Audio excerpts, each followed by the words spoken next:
Madame, Monsieur, bonsoir. Bienvenue dans ce journal. Voici ce qui domine l'actualité. 72 heures après, on continue de compter les morts à Myanmar. Un corps découvert sous les décombres aujourd'hui, portant à 14 le nombre de décès. Pour l'instant, les sapeurs-pompiers toujours sur place, sur les ruines dans ce quartier précaire de la commune. Les recherches se poursuivent pour trouver d'éventuelles personnes.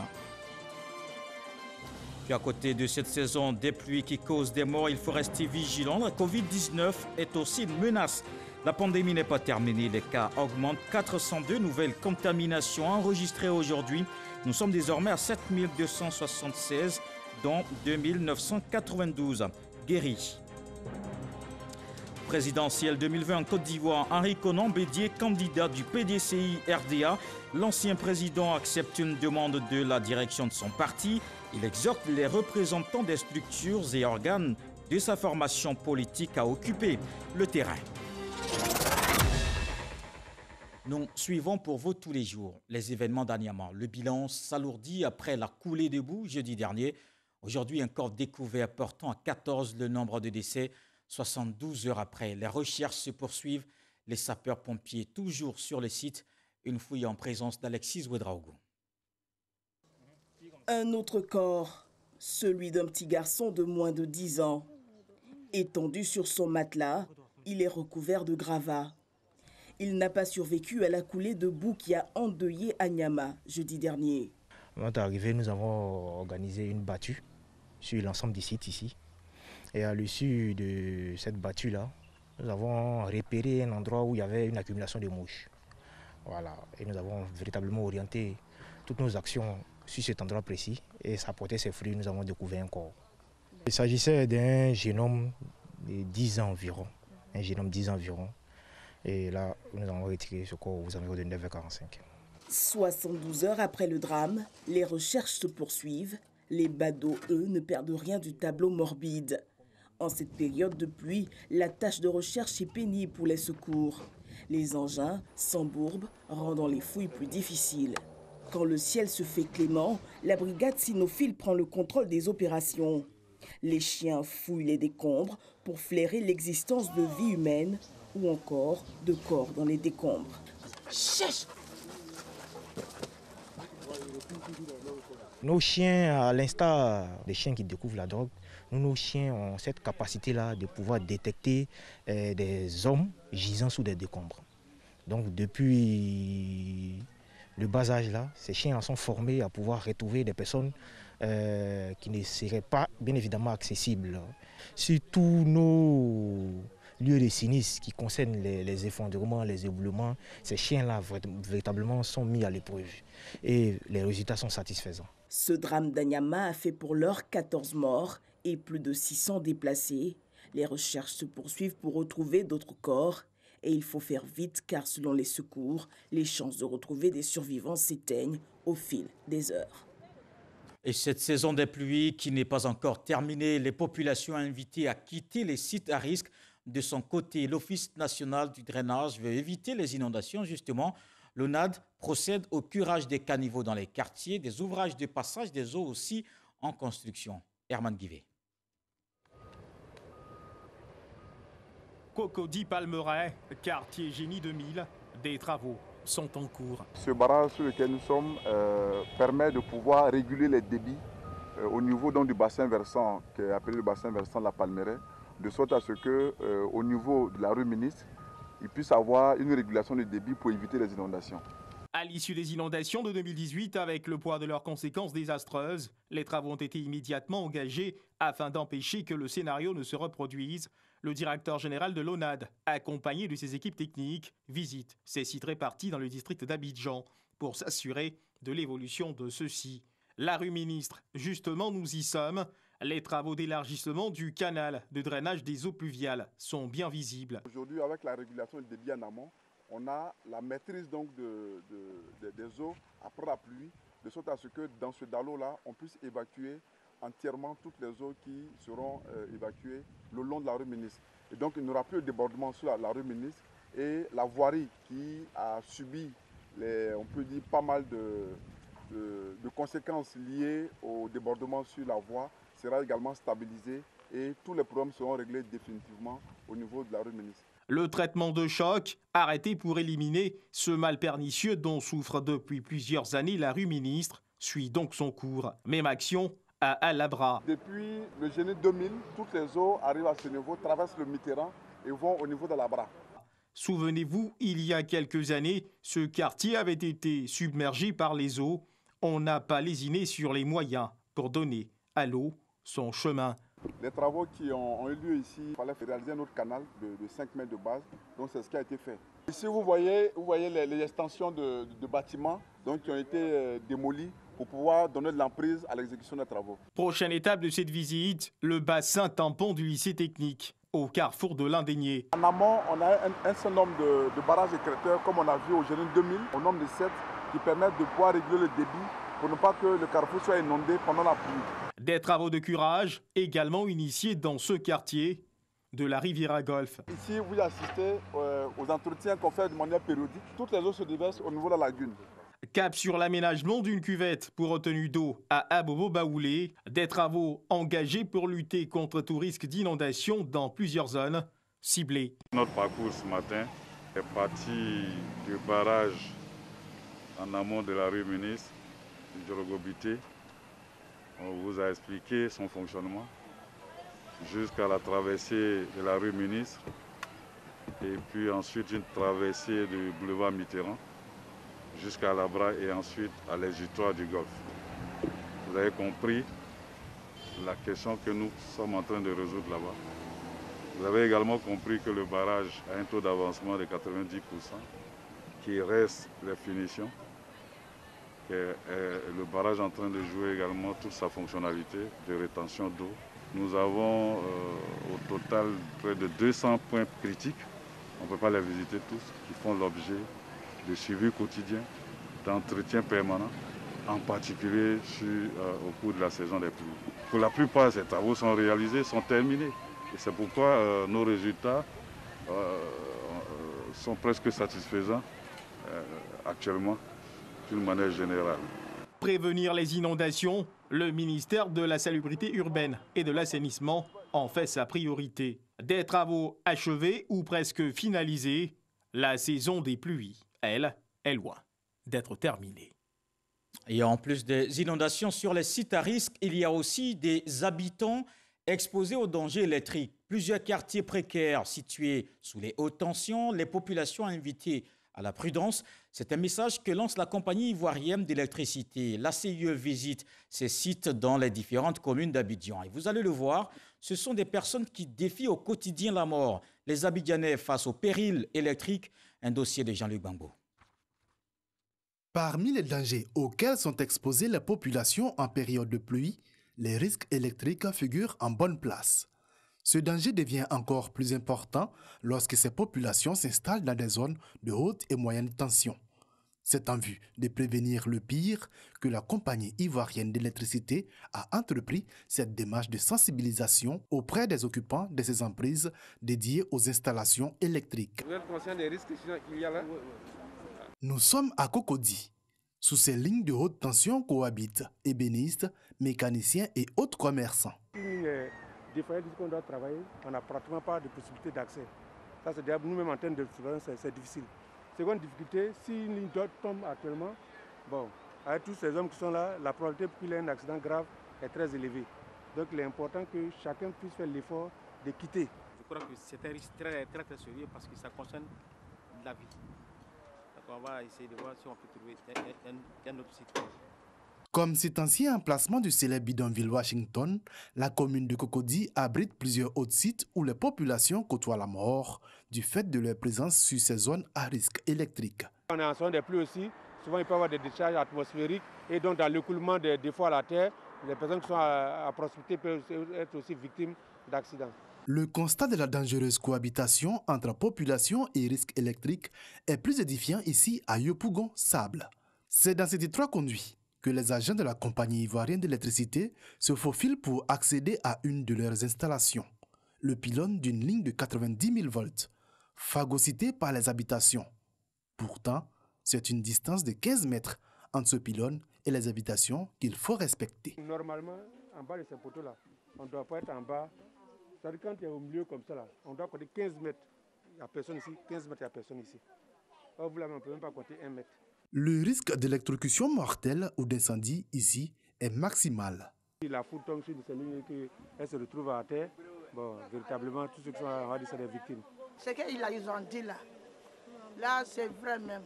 C'est vrai, c'est la vérité même, ils ont dit. Nous-mêmes, nous sommes ici là. Mais ça a collé, comme on n'a rien quoi. Ça a collé ça, on est ça. Si les gens, si tu as quelque chose, tu ne peux pas voir ça, tu vas t'asseoir en bas de ça. On a trop peur, toujours on a peur. Mais c'est le moins, sinon on a peur. Si on dit on n'a pas peur, je monte, on a peur. Le déguerpissement apparaît comme l'ultime solution pour prévenir ces risques. Les populations en ont conscience. Toujours même, moi, je pense d'écouter même. Non, je ne pense pas pour laisser. Un autre site à risque à Yopougon, le marché de Vivrier ou marché Gouro de Yopougon-Siporex.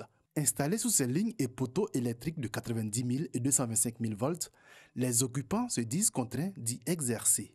Chacun cherche à se débrouiller. Et je pense bien que peut-être qu'à travers ceci, les autorités comprendront aussi. Parce que nous avons besoin de sites, sincèrement. C'est un site provisoire. C'est un site provisoire, on n'a pas le choix. On ne demande pas à ce que les gens viennent travailler avec vous et puis avoir la mort. Une dizaine de marchés de vivriers se sont provisoirement installés sous ces lignes haute tension, accroissant dangereusement le nombre de personnes exposées aux risques électriques. La vulnérabilité de l'homme n'est plus à démontrer face aux effets du courant électrique. Selon les experts, 40 volts sont mortels en milieu sec et un peu moins en milieu humide. Tenez, en 2016 et 2020, ce sont 27 personnes qui sont décédées à Abidjan des suites des risques électriques. Et entre janvier et avril 2020, l'on a enregistré officiellement à Abidjan 10 décès des risques électriques. Des chiffres qui sont largement sous-évalués selon le directeur adjoint de la sécurité au travail. C'est depuis le mois de mai que la compagnie d'électricité a lancé cette campagne de sensibilisation pour appeler les populations à plus de prudence et à respecter les consignes de sécurité. Tous reconnaissent la dangerosité de vivre dans ces zones, mais acceptent de braver le risque, tout en s'en remettant à la divine miséricorde. Mais pour combien de temps? La question reste justement posée. Un dossier de Jean-Luc Bambo, des Abidjanais face au péril électrique. La saison des pluies qui continue aussi avec son lot de dégâts. Il faut rester vigilant. Côté sanitaire, c'est la menace Covid-19. Respectons les gestes barrières.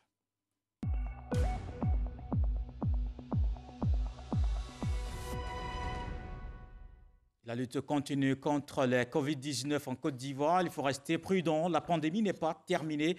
La Côte d'Ivoire a enregistré 402 cas. Le nombre total est désormais de 7276. dont 2992 guéris. Le directeur général de la Santé a fait le point ce samedi. Le ministère de la Santé et de l'Hygiène publique a enregistré ce jour, samedi 20 juin 2020, 402 nouveaux cas de Covid-19 sur 1155 échantillons prélevés, soit 34,8% de cas positifs. 50 guéris et 3 décès. Nous avons déploré ce jour 3 décès. Il s'agit d'un patient de 49 ans, insuffisant rénal et séropositif au VIH, sur le site de prise en charge du CHU de Yopougon. Le second, un patient de 63 ans, diabétique et hypertendu, décédé au service de maladies infectieuses et tropicales du CHU de Trècheville.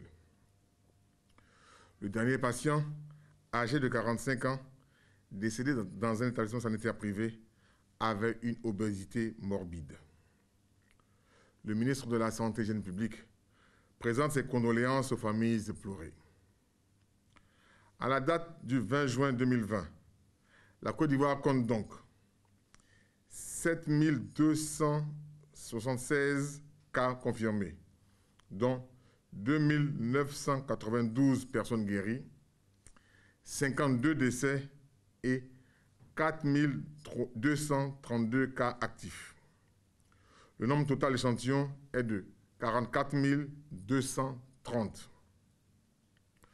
Le ministre de la Santé et de l'Hygiène publique rappelle que la pandémie n'est pas terminée. Il exhorte les populations vulnérables, notamment les personnes âgées et les personnes atteintes de maladies chroniques à réduire leurs déplacements afin de se protéger et de préserver leur santé.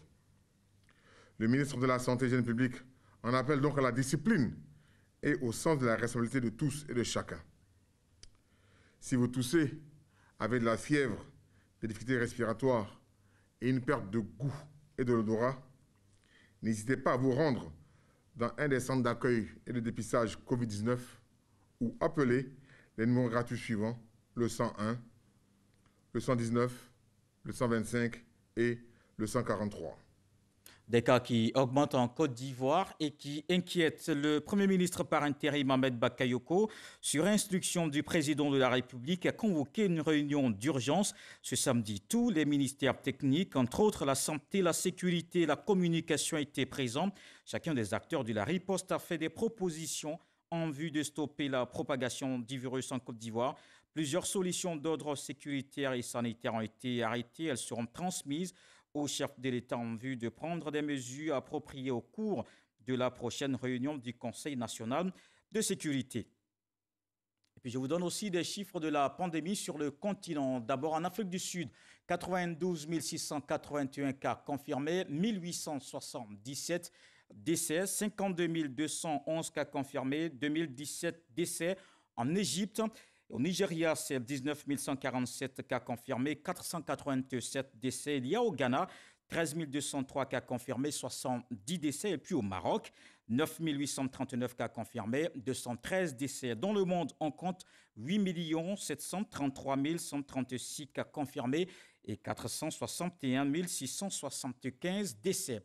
En Côte d'Ivoire, le gouvernement fait le point de la gestion de la Covid-19 au quotidien. Les cas de contamination augmente ces derniers jours, mais les autorités sanitaires assurent sur la prise en charge efficace des malades. Cependant, elles appellent à la remobilisation et à l'implication de tous. Il faut mettre fin à la propagation de la maladie dans le pays. Jean-Luc Bambo. Nous sommes sur la mauvaise pente. L'heure de la remobilisation a sonné. C'est un véritable cri d'alarme qu'a lancé Dr Edith Kwasi au cours de ce point presse de ce samedi sur la gestion de la pandémie du coronavirus en Côte d'Ivoire. Un cri de cœur consécutif à la recrudescence des cas positifs de Covid-19 ces dernières semaines.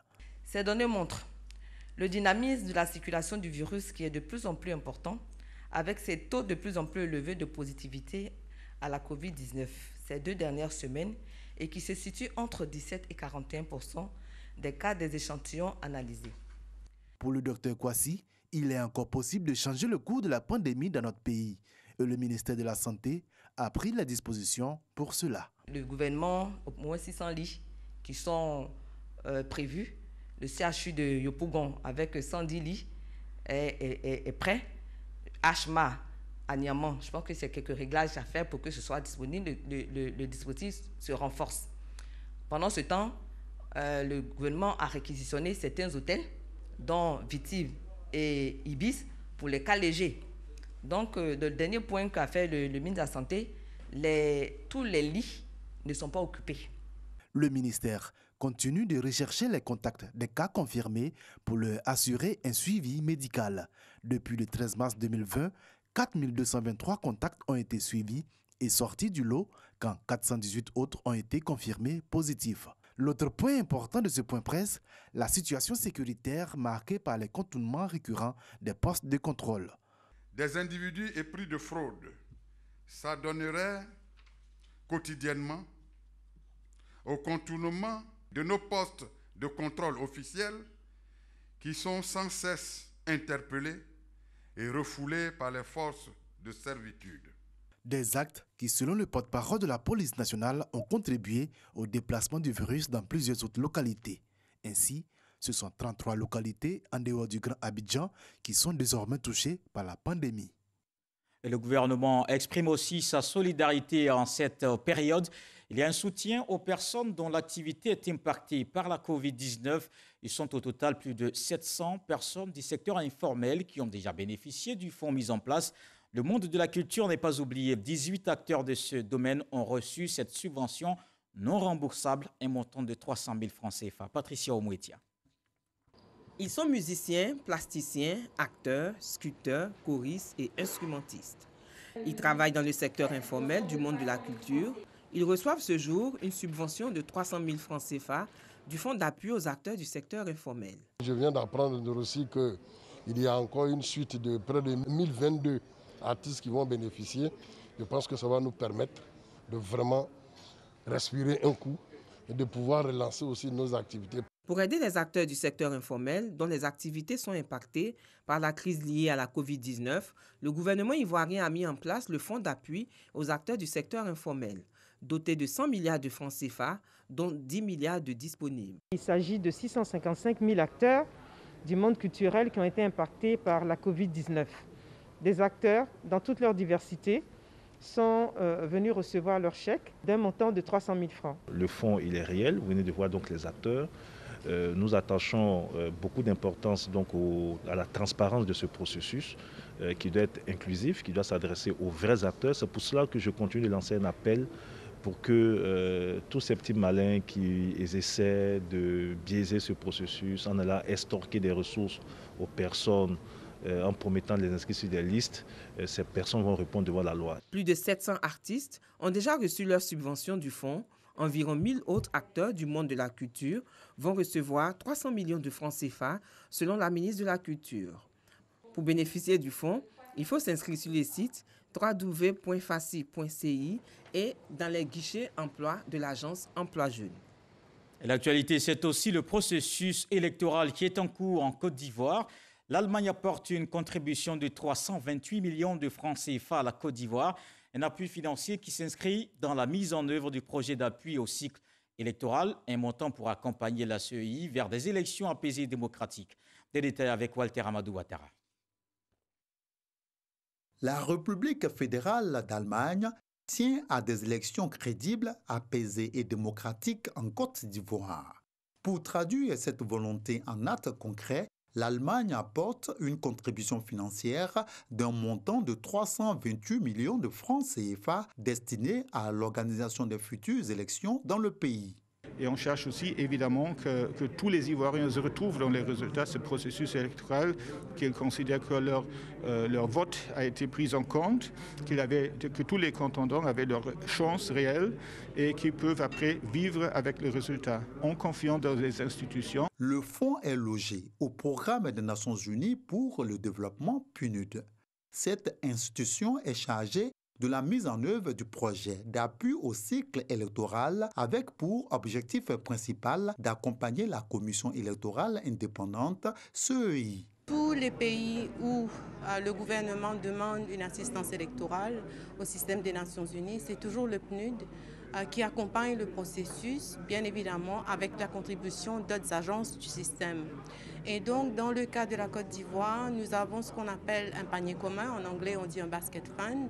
Et donc, à travers ce basket fund, on se met d'accord avec la commission électorale indépendante, mais également avec les bailleurs, quelles sont les activités, quels sont les axes que nous allons appuyer. Je dois noter que nous sommes extrêmement reconnaissants de cette contribution parce que l'Allemagne est en fait le deuxième bailleur le plus important pour le PNUD, non seulement au niveau mondial, mais également au niveau de la Côte d'Ivoire. Donc nous sommes heureux de voir ce partenariat se concrétiser aujourd'hui à travers cette contribution.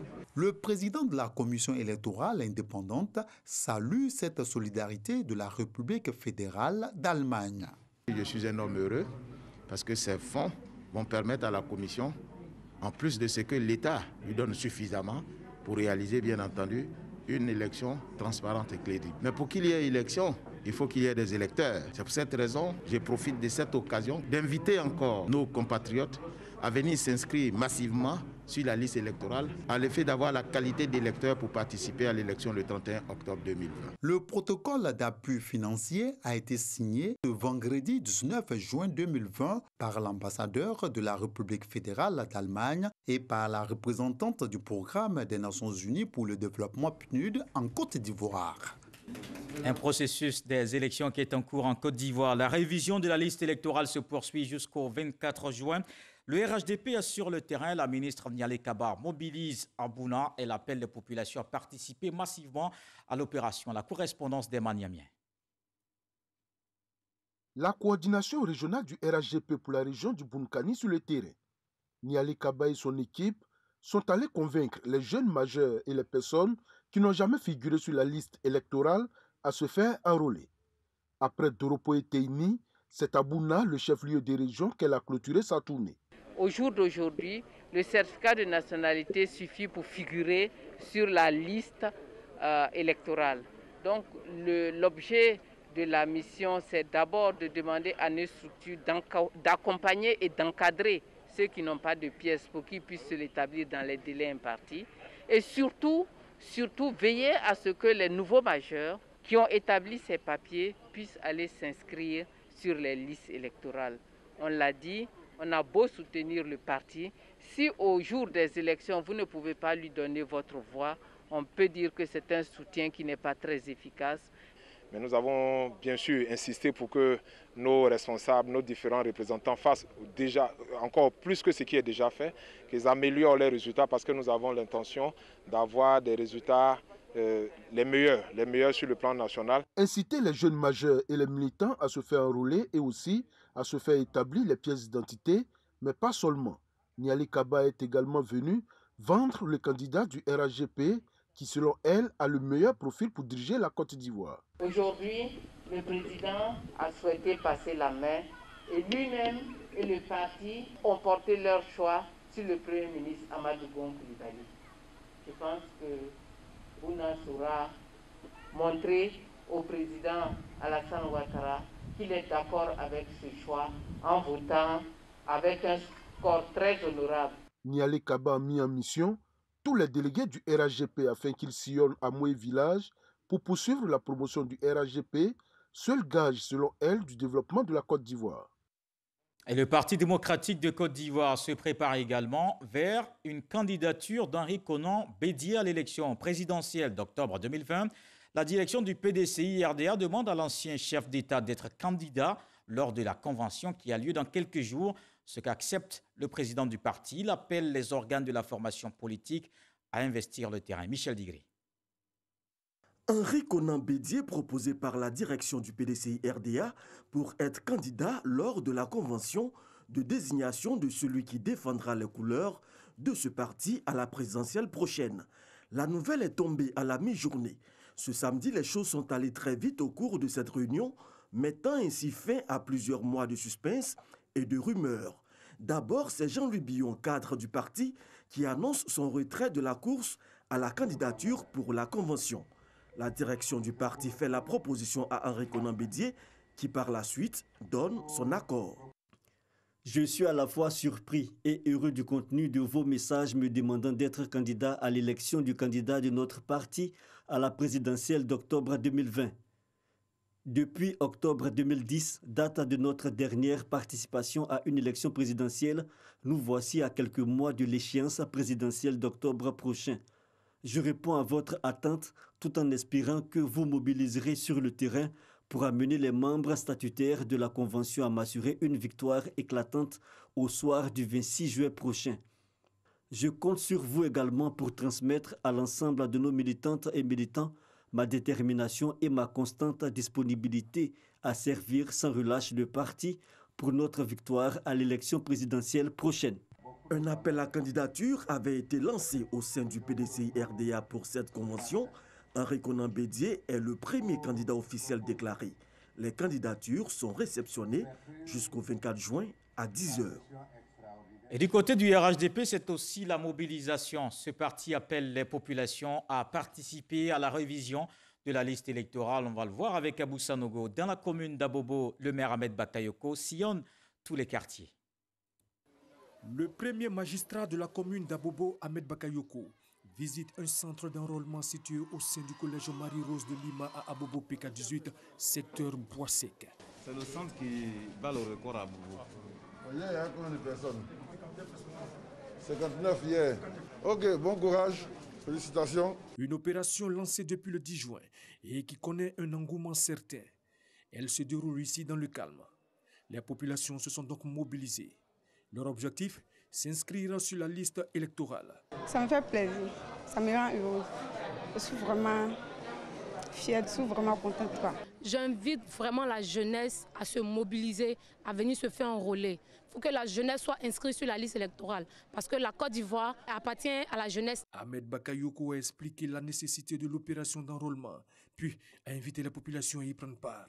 L'enrôlement est une étape importante du processus électoral et c'est un engagement personnel. C'est à travers l'enrôlement qu'on a la capacité d'influencer la vie politique. C'est là qu'on a le pouvoir de décider. C'est notre part de pouvoir de décision. Donc que tous viennent se faire enrôler. C'est très important. Si vous n'êtes pas sur la liste électorale, vous n'avez pas le pouvoir de faire basculer les choses dans le sens que vous souhaitez. Votre part de gouvernance réside dans votre aptitude à être électeur et à être sur la liste électorale. Le deuxième appel que je veux lancer aux Ivoiriens en général, et ici à Bobo en particulier, il ne faut pas attendre le dernier jour. Il ne faut pas attendre les derniers jours pour se bousculer et espérer que l'État reporte les délais. Cette opération d'enrôlement qui a débuté depuis le 10 juin s'achève le mercredi 24 juin prochain. Et comme on le voit, le RHDP mobilise ses militants pour la présidentielle d'octobre. Son candidat est connu. Un mouvement de soutien paie la caution d'Amadou Gon Coulibaly. Génération Gagnante a remis les 50 millions de francs CFA au directeur exécutif Adama Bictogo. On voit cela avec Moussa Konaté. Un chèque de 50 millions de francs CFA. C'est la contribution du mouvement citoyen Génération Gagnante pour la caution présidentielle du candidat du RHDP. À travers ce geste, le mouvement citoyen Génération Gagnante réaffirme son engagement aux côtés d'Amadou Gon Coulibaly pour la conquête du pouvoir en octobre 2020.